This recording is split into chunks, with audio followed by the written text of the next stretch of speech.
오늘은 지구계의 물질과 에너지가 지구계를 구성하는 요소 사이를 어떻게 순환되는지를 알아보도록 하겠습니다. 먼저 지구계에서 물이 어떻게 순환되는지 알아보도록 하겠습니다. 지구계에 있는 물은 눈과 같은 고체, 물과 같은 액체, 그리고 수증기와 같은 기체로 변화되면서 에너지와 함께 순환이 이루어지게 됩니다. 먼저 지표면에서 또 바다에서 물이 증발되어 수증기로 변하면서 기권으로 이동된 수증기는 공기층을 이루고 있는 기권에서 구름이 만들어지고, 구름은 다시 액체인 비와 고체인 눈이 되어서 다시 지표면, 즉 지권으로 내려오게 되죠. 내려온 눈비는 풍화 침식 작용을 일으키면서 지권을 변화시킵니다. 이렇게 변화되면서 또 풍화 침식되면서 만들어진 물질들은 강으로, 바다로 이동을 하게 되죠. 이처럼 지구계에서 물은 고체, 액체, 기체 상태로 변하면서 에너지와 함께 순환이 이루어집니다. 여기서 중요한 것은 물이 에너지와 함께 순환되는데 큰 역할을 하는 것은 바로 태양 에너지죠. 또한 태양 에너지는 인간을 비롯한 생물들이 에너지원으로 사용을 하기도 합니다. 뿐만 아니라 수증기가 만들어질 때 바로 태양 에너지를 받아서 수증기가 만들어집니다.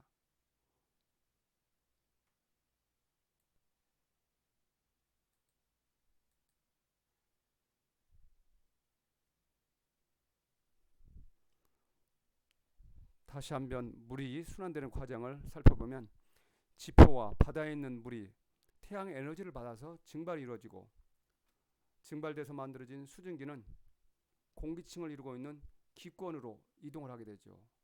기권으로 이동한 수증기는 구름이 되고, 구름은 다시 눈비가 되어서 지표면에 내려서 풍화 침식 작용을 일으키게 됩니다. 그래서 풍화 침식 작용으로 해서 지권이 변화되고, 또 이렇게 지권이 변화되면서 또 풍화 침식 작용이 이루어지면서 만들어진 물질들은 강으로, 바다로, 즉 수권으로 운반이 이루어지게 됩니다. 지구계에 일어나는 변화와 순환의 힘은 태양 에너지라고 말할 수 있습니다. 다시 한번 말씀드리면, 지구계에서 일어나는 변화와 순환의 힘은 태양 에너지입니다.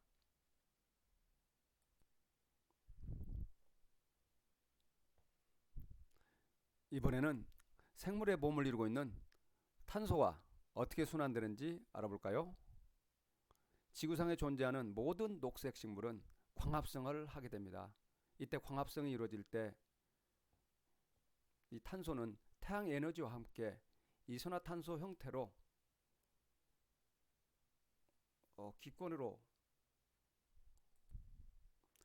기권에서 생물권으로 이동을 하게 됩니다. 이때 생물권에 이동한 이산화탄소는, 즉 탄소는 생물이 죽은 유해가 직권에 묻히면서 석탄, 석유와 같은 화석 연료로 변하게 됩니다. 이러한 화석 연료를 인간이 사용하면서 다시 탄소는 기권으로 이동을 하게 되죠. 뿐만 아니라 직권으로 이동한 탄소는 화산활동에 의해서 화산 폭발이 일어나면서 기권으로 다시 되돌아오게 됩니다. 탄소뿐만 아니라 질소나 산소, 이런 여러 물질들도 지구계의 구성 요소 사이를 순환하게 됩니다.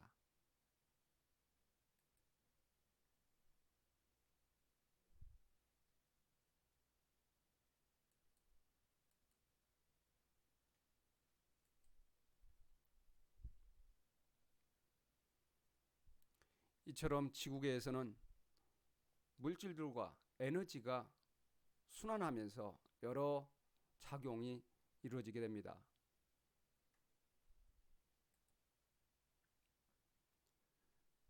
지구계에서는 지구계를 이루는 직권, 기권, 그리고 생물권, 수권, 또한 애권 사이에 서로 영향을 주고받으면서 많은 변화가 일어나게 됩니다. 이처럼 지구계의 구성 요소 사이에 서로 영향을 주고받는 지구계의 상호작용이 일어나게 됩니다. 지금까지 지구계에서 일어나는 물질과 에너지의 순환에 대해서 알아보았습니다.